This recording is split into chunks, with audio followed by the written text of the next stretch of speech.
میرے محترم دینی بھائیو، قرآن کریم کی سورہ کہف ہم تلاوت کر رہے ہیں۔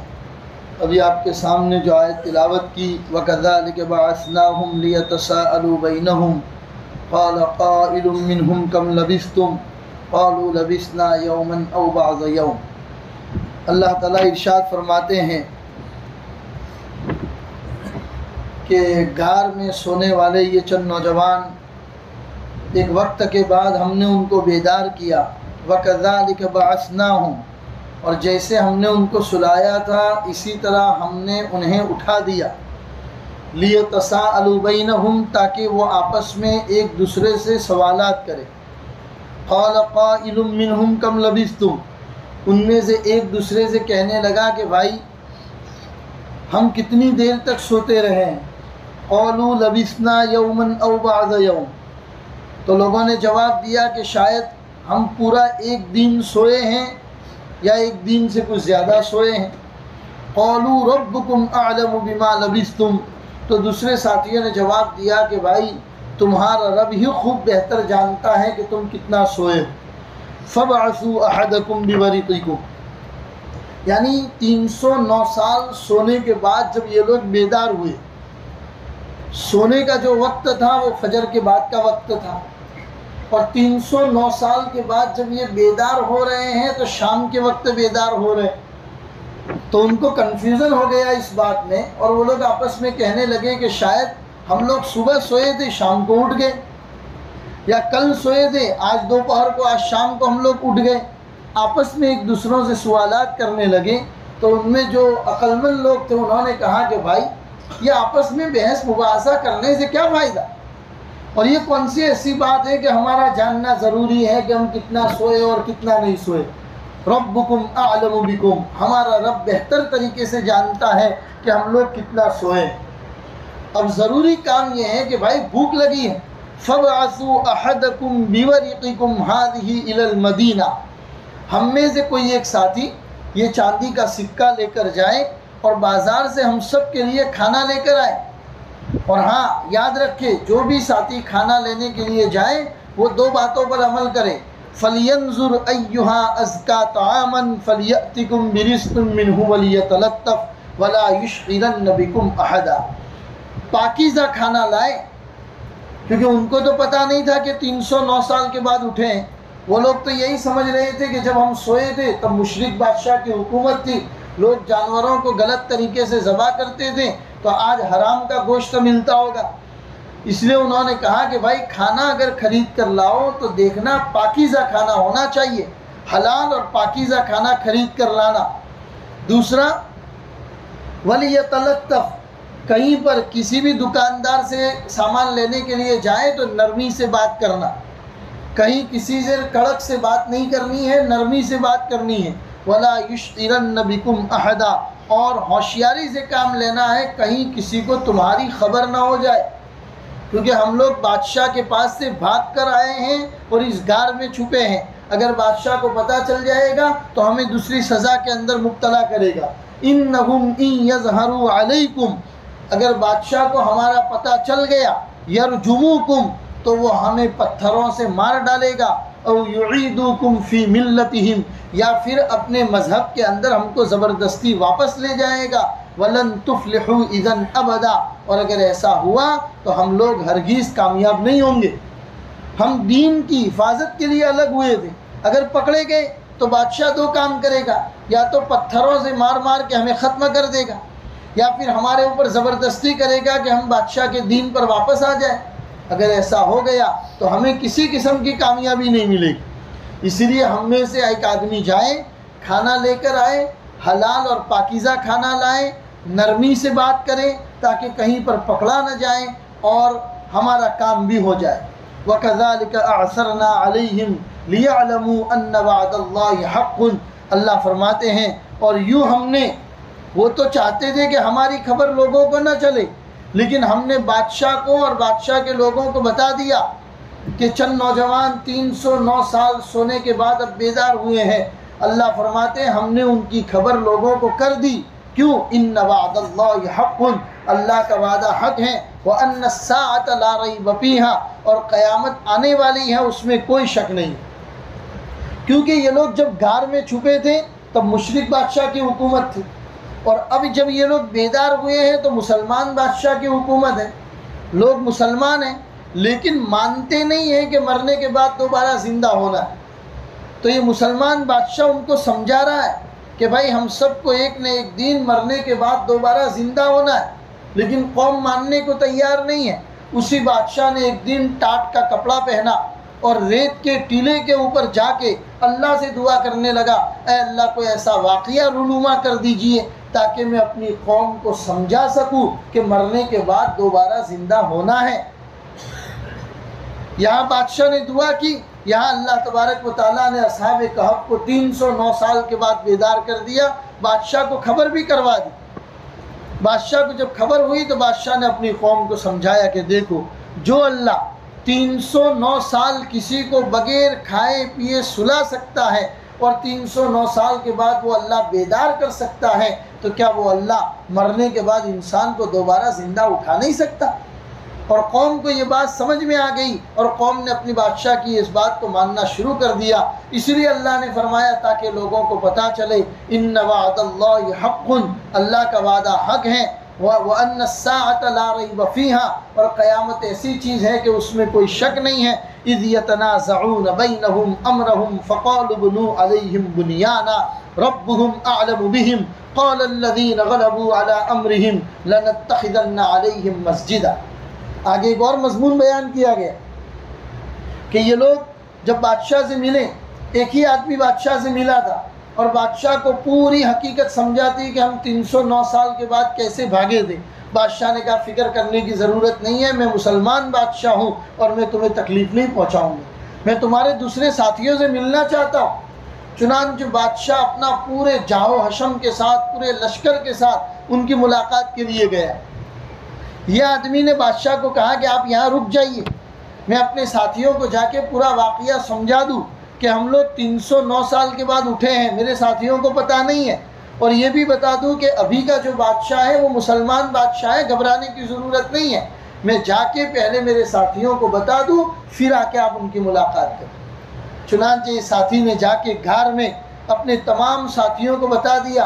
اب یہاں مفسرین فرماتے ہیں کہ بادشاہ اس غار میں پہنچے اس سے پہلے اللہ نے ان 7 لوگوں کو موت دے دی، اور بعض مفسرین فرماتے ہیں کہ نہیں، بادشاہ نے ان کی ملاقات بھی کی، بادشاہ نے ان کو گلے بھی لگایا اور کہا کہ اب آپ کو گھبرانے کی ضرورت نہیں ہے، اب یہاں رہ کر آپ دین کا کام کر سکتے ہو۔ اور اس کے بعد یہ لوگ غار میں چلے گئے، بادشاہ اپنی جگہ پر واپس آ گیا اور ان لوگوں کو اللہ نے موت دے دی۔ جب ان کی موت کا پتہ چلا تو بادشاہ اور پورے کے پورے لشکر کے لوگ وہاں پر آئے اور الگ الگ باتیں کرنے لگے۔ کسی نے کہا کہ ان کی یاد کے اندر ہمیں کوئی چیز بنانی چاہیے، ان کی یاد کے اندر کوئی چیز بناویں تاکہ جب بھی ہم وہاں پر جائیں تو ان کو یاد کریں۔ لوگوں نے آپس میں اختلاف کرنا شروع کیا، کسی نے کہا روم بناؤ تاکہ مسافروں کے لیے سہولت ہو، کسی نے کہا کہ کوئی اور چیز بنائی جائے۔ بادشاہ اور اس کے ماننے والوں نے کہا کہ ہم یہاں پر مسجد بنائیں گے، ہم یہاں پر مسجد بنائیں گے تاکہ لوگوں کو پتہ چلے کہ یہاں پر جو لوگ تھے وہ ایک اللہ کی عبادت کرنے والے تھے اور آ کے اس مسجد کے اندر وہ اللہ کی عبادت کریں گے۔ چنانچہ بعد میں اس کی مسجد بنائی گئی۔ حضرت مولانا تقی عثمانی فرماتے ہیں کہ جس زمانے میں اردون میرا جانا ہوا، حضرت فرماتے ہیں کہ جب میرا اردون جانا ہوا تو میں اس علاقے میں گیا جہاں کے لوگ بتاتے ہیں کہ یہاں اصحاب کہف کے لوگ دفن تھے، وہاں پر میرا جانا ہوا تو میں نے جب اس غار سے نکل کر دیکھا تو باہر اوپر کے علاقے میں مسجد کے نشانات اب بھی پائے جاتے ہیں۔ اسی لیے بہرحال یہ اصحاب کہف کے لوگ تھے جن کو اللہ تعالیٰ نے اتنے سالوں تک سلایا اور جب بیدار کیا تو ان کا بیدار ہونا اور دوبارہ مر جانا یہ تمام کے تمام بعد کے لوگوں کے لیے عبرت کی چیز ہوئی۔ لوگوں نے وہاں پر مسجد بنائی اور وہاں پر اللہ کی عبادت کرنے لگے۔ یہ پورا رکوع میں نے آپ کے سامنے اس کی تلاوت کی۔ اس کے بعد لوگوں میں اختلاف ہونے لگا کہ اصحاب کہف کے لوگ کتنے تھے؟ سیقولون ثلاثۃ رابعہم کلبہم، بعض لوگ کہتے ہیں کہ وہ 3 تھے اور چوتھا ان کا کتا تھا۔ وَيَقُولُونَ خَمْسَةٌ سَادِسُهُمْ كَلْبُهُمْ رَجْمًا بِالْغَيْبِ، اور بعض لوگ کہتے ہیں کہ 5 تھے اور چھٹا ان کا کتا تھا۔ اس کے بارے میں اللہ نے ایک سینٹنس پڑھایا، رجمًا بالغیب، یہ تمام لوگ اٹکل باتیں کرتے ہیں، کسی کے پاس کوئی دلیل نہیں ہے۔ حقیقت یہ ہے وَيَقُولُونَ سَبْعَةٌ وَثَامِنُهُمْ كَلْبُهُمْ، وہ لوگ 7 تھے اور 8واں ان کا کتا تھا، اور آپ کو اس کی فکر میں پڑنے کی کیا ضرورت ہے کہ وہ کتنے لوگ تھے؟ قُلْ رَبِّي أَعْلَمُ بِعِدَّتِهِمْ، میرا اللہ جانتا ہے کہ وہ کتنے لوگ تھے، آپ کو اس کے بارے میں جاننے کی یا فکر کرنے کی ضرورت نہیں ہے۔ وَلَا تَسْتَفْتِ فِيهِمْ مِنْهُمْ أَحَدًا، یہاں پر ایک رکوع پورا ہو جاتا ہے۔ سورہ کہف کا یہ جو رکوع ہم نے یہاں پر پڑھا، اس میں کئی چیزیں ہمارے سبق کی چیزیں ہیں جو ہمیں اس قصے سے سبق حاصل کرنا چاہیے۔ سب سے پہلی بات تو جو ہمیں جاننے کو ملا 2 جگہ پر، اللہ فرماتے ہیں کہ فضول بحث اور فضول کی تحقیقات میں پڑھنے کی ضرورت نہیں، جو چیزیں آپ کے کام کی ہیں اس کے بارے میں ضرور آپ جانکاری حاصل کیجئے، اور جس کے جاننے نہ جاننے سے کوئی فرق ہی نہیں پڑتا ہے اس کی بحث میں پڑھنے کی ضرورت کیا ہے؟ اس کی بحث میں پڑھنا ہی نہیں چاہیے۔ ایک مولانا نے مسجد کے اندر حضرت ادریس علیہ السلام کا قصہ سنایا کہ اللہ کے ایک نبی ہے حضرت ادریس علیہ السلام جو 4تھے آسمان کے اوپر زندہ ہے۔ تو کسی نے مولانا سے جا کر پوچھا، مول صاحب ادریس علیہ السلام 4تھے آسمان پر کیا کھاتے؟ تو مولانا نے کہا تجھے اس کی فکر ہونی چاہیے کہ تیرا امام صاحب کیا کھاتا ہے، تیرے امام صاحب کے گھر کے اندر کھانے پینے کی چیزیں ہیں کہ نہیں، اس کی تو تجھے فکر نہیں ہے۔ 4تھے آسمان پر اللہ کے نبی ادریس علیہ السلام ہے، اس کی تو فکر کر رہا ہے۔ یہ بیکار کی بحث ہے۔ ایک آدمی نے امام ابو حنیفہ علیہ الرحمہ، جو ہم سب کے امام، مسئلے مسائل کے معاملے میں ہم جو لوگ جن کو عام طور پر پورا ہندوستان، پاکستان، بنگلہ دیش، ایشیا پورا کا پورا امام ابو حنیفہ کو زیادہ تر فالو کرتا ہے مسئلے مسائل کے معاملے میں، وہ دوپہر میں تھوڑا قیلولہ کیا کرتے تھے، آرام کیا کرتے تھے۔ ان کے آرام کے ٹائم پہ ایک آدمی ان کے دروازے پر پہنچا اور جا کر کہتا ہے امام صاحب ایک مسئلہ ہے۔ کہا کیا مسئلہ ہے؟ کہا کہ میں دکان سے جب گھر جاتا ہوں تو راستے میں ایک ندی پڑتی ہے اور اس ندی کے اندر میں نہاتا ہوں، مسئلہ یہ پوچھنا ہے کہ نہاتے وقت میرا منہ قبلے کی طرف ہونا چاہیے یا کہاں ہونا چاہیے؟ امام صاحب نے کہا بھائی تیرا منہ تیرے کپڑوں کی طرف ہونا چاہیے تاکہ کوئی چور لے کے بھاگ نہ جائے۔ یہ بیکار کی بحثیں ہیں۔ قرآن کریم نے 2 جگہ پر، اس رکوع میں 2 جگہ پر کہا کہ آپ کو آپ کا رب خوب جانتا ہے کہ اصحاب کہف کتنے تھے اور کب مرے، کیا ہوا۔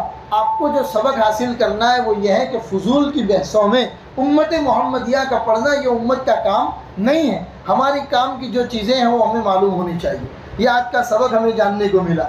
دوسری چیز جو قرآن کریم کی آیت آئی فَلْيَنْظُرْ أَيُّهَا أَزْكَىٰ طَعَامًا، آپ نے دیکھا کہ یہ نوجوان گھر میں جا کے چھپے ہوئے، جب اٹھے تو ان کے بھوک لگی، کھانے کی فکر ہوئی۔ اس وقت بھی جس آدمی کو کھانا لینے کے لیے بھیج رہے ہیں اس کو تاکید کر رہے ہیں کہ بھائی حلال اور پاکیزہ کھانا لے کر آنا۔ پتہ چلا انسان کی زندگی میں حلال کمائی اور حلال روزی کی بڑی برکت ہے۔ حلال روزی جب انسان کے پیٹ کے اندر جاتی ہے اور آدمی جب اس کا احتیاط کرتا ہے تو اللہ تبارک و تعالیٰ اس کو نورانیت عطا فرماتا ہے۔ اور حرام غذا کی وجہ سے پیٹ کے اندر عام طور پر جب حرام غذا پیٹ میں جاتی ہے تو انسان کے خیالات مقدر اور بیکار ہو جاتے ہیں، اور حرام غذا کی وجہ سے نقصانات بہت ہوتے ہیں۔ میں آپ کو ایک واقعہ سناؤں خلیفہ منصور کے بارے میں۔ خلیفہ منصور بغداد کے بہت بڑے بادشاہ گزرے۔ انہوں نے ایک مرتبہ حضرت ابوبکر صدیق کے خاندان کا ایک بیٹا تھا، ان سے پوچھا کہ بھائی آپ ہمیں کوئی قصہ سنائیے حلال روزی کے بارے میں۔ تو انہوں نے کہا کہ کیا میں آپ کو سنایا ہوا قصہ سناؤں یا میں نے جو اپنی آنکھوں سے دیکھا ہے وہ قصہ سناؤں؟ تو خلیفہ منصور نے کہا کہ نہیں، آپ کی آنکھوں سے دیکھا ہوا قصہ مجھے بتائیے۔ تو حضرت ابوبکر صدیق کے خاندان کے یہ جو بچے تھے انہوں نے واقعہ سنایا کہ آپ کو معلوم ہے کہ 4 خلیفہ کے بعد جو سب سے زیادہ انصاف والے خلیفہ گزرے ہیں وہ ہیں حضرت عمر بن عبدالعزیز۔ عمر بن عبدالعزیز ایک ایسے خلیفہ تھے جو بڑے انصاف والے تھے۔ انہی کے زمانے کے اندر پانی کے ایک گھاٹ کے اوپر بکری اور شیر ساتھ میں پانی پیتے تھے۔ ایسی خلافت اللہ نے ان کو عطا فرمائی۔ جب ان کا انتقال ہوا تو خلیفہ حضرت عمر بن عبدالعزیز نے 11 بیٹے اور 17 دینار چھوڑے تھے۔ اولاد 11 بیٹے ہیں اور ترکے کے اندر جو مال چھوڑا ہے وہ 17 دینار۔ اس میں سے بھی 5 دینار تو ان کے کفن دفن کے اندر خرچ ہو گیا، 2 دینار کی قبر کی جگہ خریدی گئی تھی، تو کل ملا کے 10 دینار ان کے پاس بچے تھے ان کی اولاد کے لیے، اور اولاد ہے 11، یعنی ایک اولاد کے حصے میں پورا 1 دینار بھی نہیں آیا۔ ایک طرف یہ واقعہ ہے، دوسری طرف واقعہ ہے ہشام بن عبد الملک کے بارے میں۔ ہشام بن عبد الملک بھی بہت بڑے بادشاہ گزرے ہیں، جب ان کا انتقال ہوا، ان کی بھی بہت زیادہ اولاد تھی، تو ان کی اولاد کے پاس ایک کے پاس 10 لاکھ درہم حصے میں آیا تھا۔ عمر بن عبد العزیز کی اولاد کے پاس 1 دینار بھی نہیں آیا، ہشام بن عبد الملک کی اولاد کے پاس ایک کے پاس 10 لاکھ درہم آیا۔ اب یہ واقعہ بیان کرنے والے بیان کرتے ہیں کہ میں نے دیکھا اللہ نے عمر بن عبد العزیز کی اولاد کو وہ برکتیں دی کہ ایک بیٹے نے ایک دن کے اندر اللہ کے راستے میں 100 اونٹ ذبح کیے، اور دوسری طرف ہشام بن عبد الملک کی اولاد کو میں نے دیکھا کہ لوگ ان کو صدقہ دیتے تھے، یعنی اتنے مستحق ہو گئے تھے کہ لوگ آ کے ان کو صدقہ دیتے تھے، اور عمر بن عبد العزیز کی اولاد ایک دن میں 100 اونٹ صدقہ کرتی تھی۔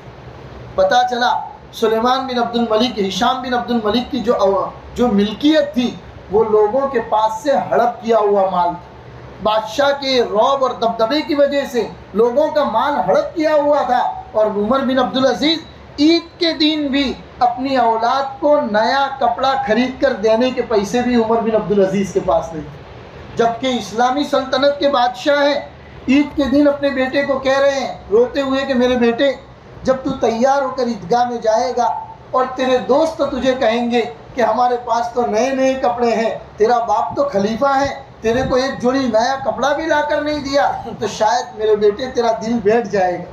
تو بیٹے نے باپ کی پیٹھ تھپ تھپاتے ہوئے کہا ابا آپ کو فکر کرنے کی ضرورت نہیں ہے، میں پھٹے ہوئے کپڑے پہن کر عیدگاہ میں جاؤں گا اور کہوں گا میرا باپ وہ انصاف پر بادشاہ ہے کہ جس کی سلطنت میں ایک گھاٹ پر بکری اور شیر ساتھ میں پانی پیتے، مجھے اس پر فخر ہے، مجھے نئے اور پرانے کپڑوں کے اوپر کوئی ڈرنے کی ضرورت نہیں۔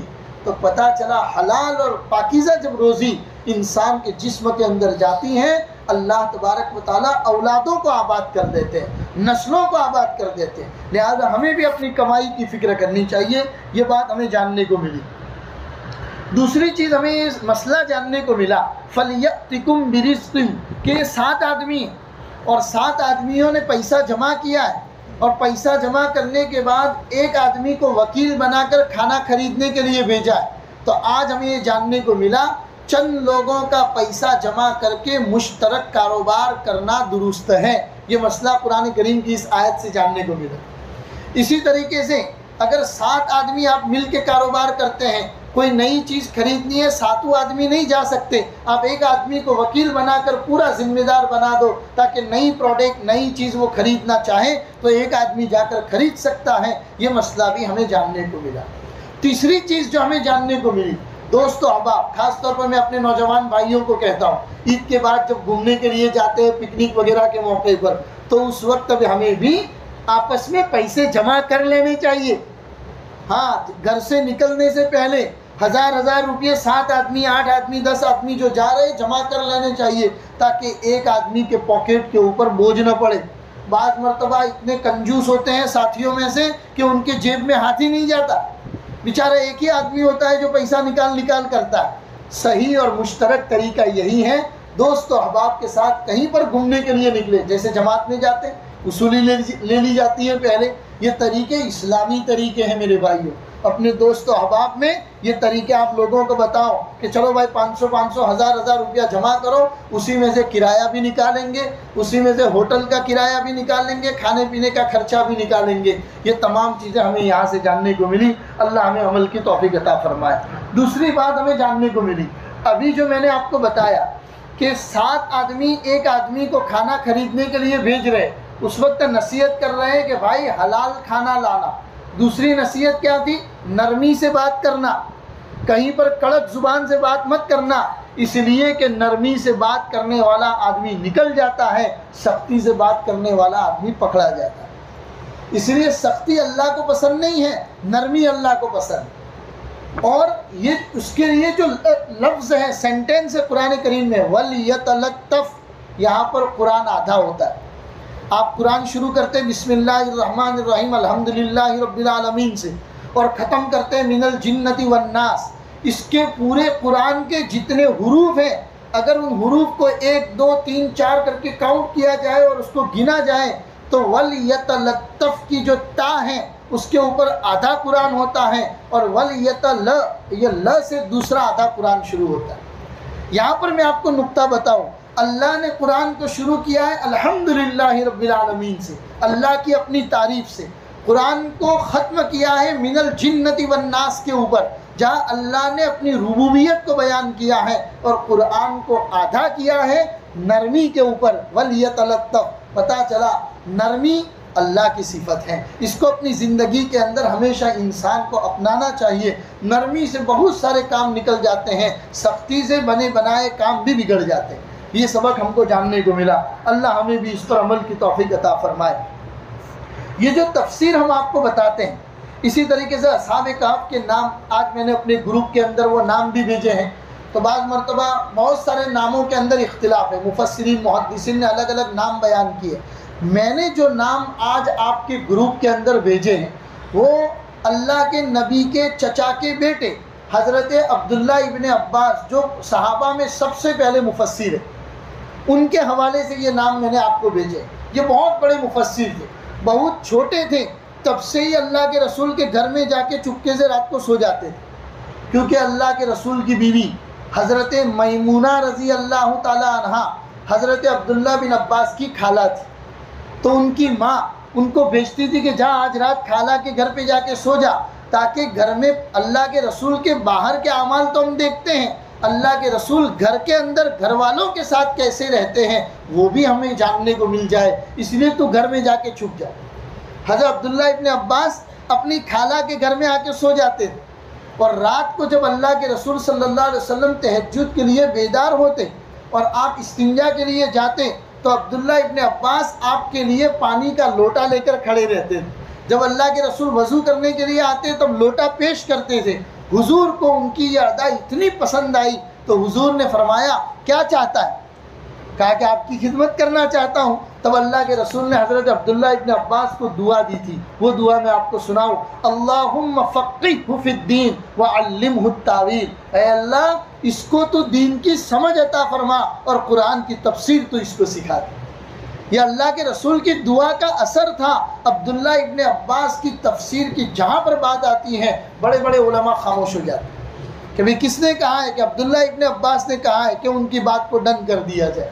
قرآن کی تفسیر کیونکہ اللہ کے رسول کی دعا کا اثر تھا, دین کی سمجھ بھی اللہ نے عطا فرمائی تھی اور قرآن کی تفسیر بھی اللہ نے ان کو عطا فرمائی تھی. اللہ تبارک و تعالیٰ وہ دین کی سمجھ ہم سب کو عطا فرمائے. اور اصحاب کہف کے واقعے کا جو رکوع ہم نے پڑھا اس میں جتنے حاصل کرنے والے سبق ہیں اللہ وہ سبق ہمیں اپنی زندگی میں اپنانے کی توفیق عطا فرمائے. وصلی اللہ علی النبی الکریم وعلی آلہ واصحابہ اجمعین برحمتک یا ارحم الراحمین.